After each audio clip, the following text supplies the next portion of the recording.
Chapter 10, Mishnah 4. The Mishnah discusses a two-story building in which there are openings in the ceilings of both stories. The openings are directly above one another, so a corpse on the ground below the opening in the lower ceiling is exposed to the sky. Regarding a house in which there are two openings, one above the other, and each one is at least a tefach square, the law is as follows. If tuma, such as a piece of corpse, is in the house under one of the ceilings, but not opposite the openings, whether it is under the lower ceiling or under the upper one, utensils opposite the two openings remain tahor, because they are not in the ohel of the tuma. And if the tuma is opposite the openings, thus exposed to the sky, utensils under the lower and upper ceilings of the house remain tahor, because the tuma under the openings goes upward in a straight line and does not spread into the spaces under the ceilings. In the following cases, one of the openings is covered by something that is able to become tame.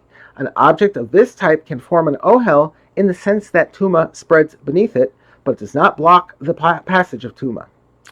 If the tuma is in the house, i.e. the lower floor, under the ceiling of the lower floor. Let's try this again.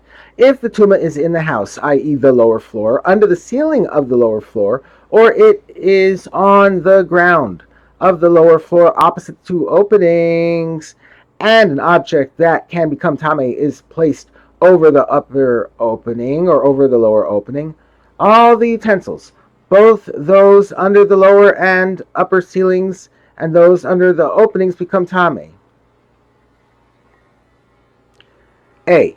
In the case where the object is on the upper opening, it fills the gap in the upper ceiling so that no part of the building is open to the sky, and the entirety of each floor, including the space under both openings, is an ohel. Therefore, if a piece of corpse is located anywhere on the lower floor, either under the lower ceilings or under the openings, its tuma spreads throughout that floor, making everything there tame.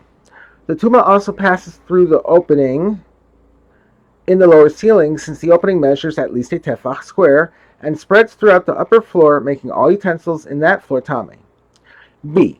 In the next case, where the object is on the lower opening, it should make only the lower floor an ohel, including the space under the opening, and not the upper floor. However, the rule of good asik, pull and raise, tells us to view the object as though it extends upwards and closes the upper opening as well, making the upper floor too into an ohel.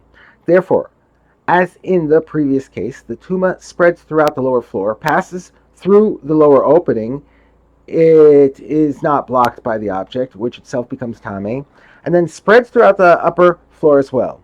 It thus contaminates all the utensils in the house, both those in the lower floor and those in the upper floor. The Mishnah continues discussing the same situation, namely that a piece of corpse is anywhere in the lower floor,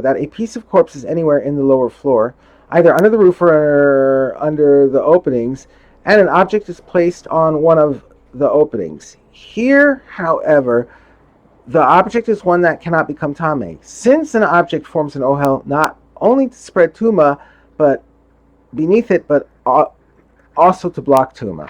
Okay, we now return to the words of the Mishnah.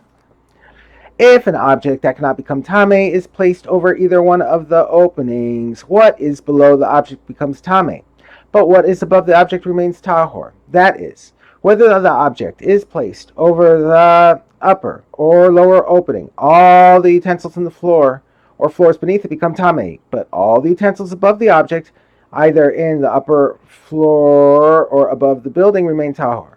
To explain, A. In the case where the object is placed on the upper opening, the process is much the same as described above regarding an object that can become tame. The object fills the gap in the upper ceiling so that no part of the building is open to the sky, making the entirety of each floor, including the space under its opening, an ohel. Therefore, the tuma of the corpse in the lower floor spreads throughout that floor, passes through the lower opening, and spreads throughout the upper floor. All utensils in the building thus become tame. However, Since this object blocks the spread of Tuma, the Tuma does not rise upward through the upper opening to contaminate utensils above the building. The result is that what is below the object, i.e. anywhere in the building, becomes Tame, but what is above the object, i.e. above the building, remains Tahor.